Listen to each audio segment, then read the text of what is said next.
Hello दोस्तों, मेरा नाम है मोहित दिवाकर। आज का जो हमारा टॉपिक है वो है अकाउंटिंग प्रोसेस या फिर इसे कह सकते हैं अकाउंटिंग साइकिल भी। ठीक है, व्हाट इज़ अकाउंटिंग प्रोसेस या फिर अकाउंटिंग साइकिल। देखो, अकाउंटिंग प्रोसेस क्या है, ये एक तरह की ना सीरीज है कुछ स्टेप्स की। ठीक है, प्रोसेस तो पता ही होगा ना, जैसे प्रोसेस क्या होता है कि भाई स्टेप बाय स्टेप चलना।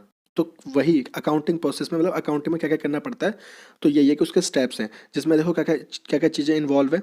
तो एक तो है ट्रांजेक्शन को रिकॉर्ड करना, फिर क्लासिफाई करना, समराइज करना, इंटरप्रेट करना। ठीक है, और कम्युनिकेशन ऑफ फाइनेंशियल इन्फॉर्मेशन। इसको मैं अभी आगे और अच्छे से समझाता हूँ क्योंकि ये सारे स्टेप अभी मैं अच्छे से समझाने वाला हूँ। ठीक है, तो उससे पहले देखो एक डायग्राम देख लेते हैं। इसमें मैंने सारे के सारे स्टेप लिख रखे हैं।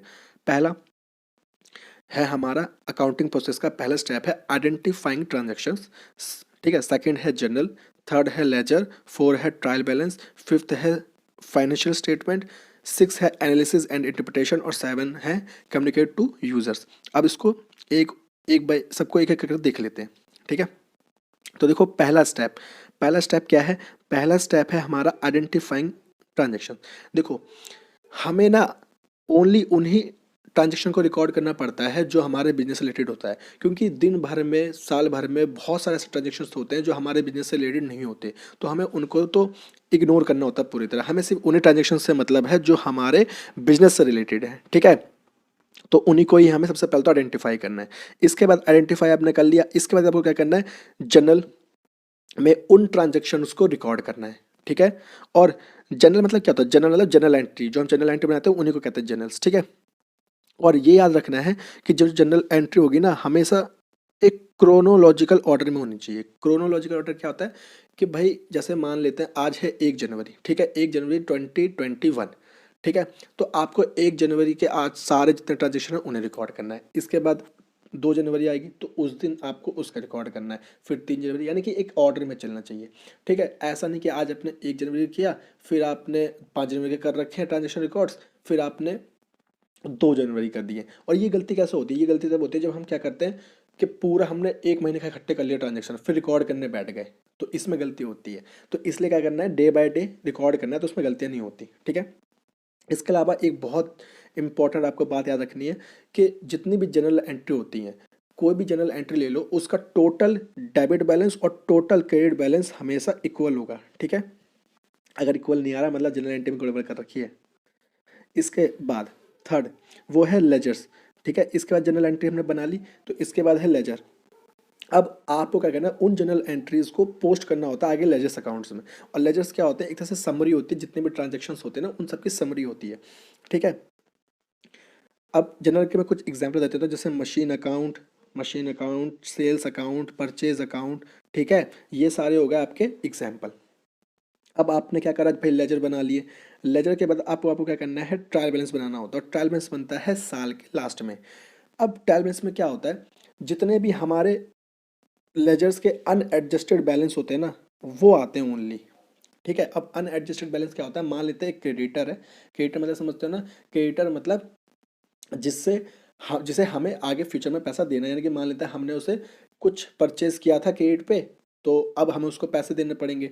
ठीक है, मान लेते हैं साल भर में हमने उससे 5 लाख रुपए तक का परचेज किया था सामान, और हमने 5 लाख पूरे वापस भी कर दिए। तो इसका मतलब क्या है कि हमें तो कोई पैसा देना नहीं, मतलब उसका जो अकाउंट था क्रेडिटर का वो एडजस्ट हो चुका है।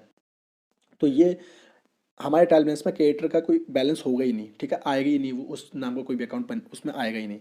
इसके अलावा एडजस्टेड क्या होता है, फॉर एग्जाम्पल मान लेते हैं कि अब हमने किसी को ना 1 लाख रुपीज़ की सेल करी, 1 लाख रुपीज़ की सेल करी, तो यानी कि अब वो हमारा डेटर बन गया।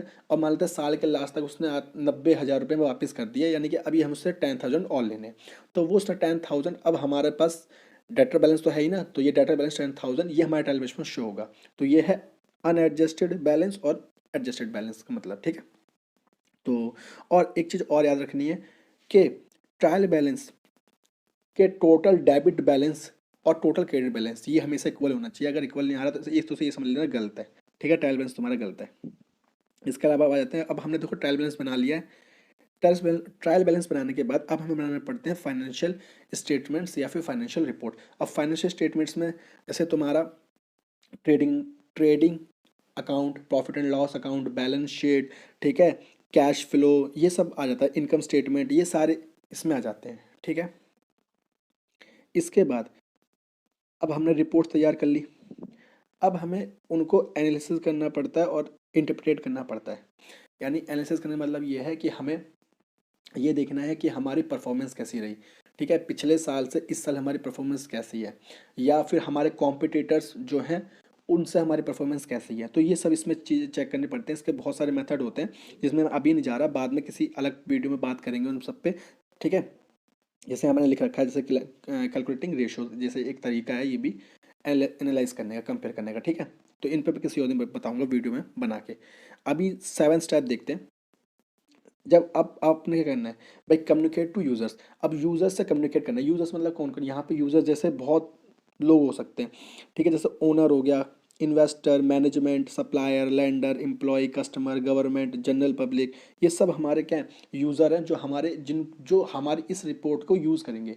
जैसे फॉर एग्जांपल मान लेते हैं मैनेजमेंट है, मैनेजमेंट क्या करेगी भाई, वो उस रिपोर्ट से फ्यूचर में डिसीजन ले सकती है उसके बेस पर, ठीक है।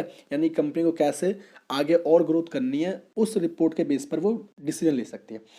ओनर को तो भाई पता ही होना चाहिए ना कि उसका बिजनेस, अब ओनर कैसे, ओनर को तो पता ही होना चाहिए ना कि उसके बिजनेस में कितना वो हो रहा है, प्रॉफिट हो रहा है कि नहीं हो रहा है, कंपनी कहाँ जा रही है मेरी, ठीक है। कस्टमर और जनरल पब्लिक को भाई पता होना चाहिए कि अगर उसके पास रिपोर्ट रहेगी तो वो डिसीजन ले सकते हैं कि मैं इस कंपनी में इन्वेस्ट करूँ कि नहीं करूँ। तो ये सब है ना। तो ये सब हो गया आपका 7 स्टेप में।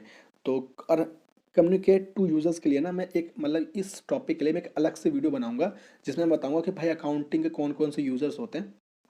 एक नेक्स्ट वीडियो अब मैं उसी पे डालूंगा, ठीक है। तो आज का टॉपिक बस यहीं तक था। तो थैंक यू दोस्तों।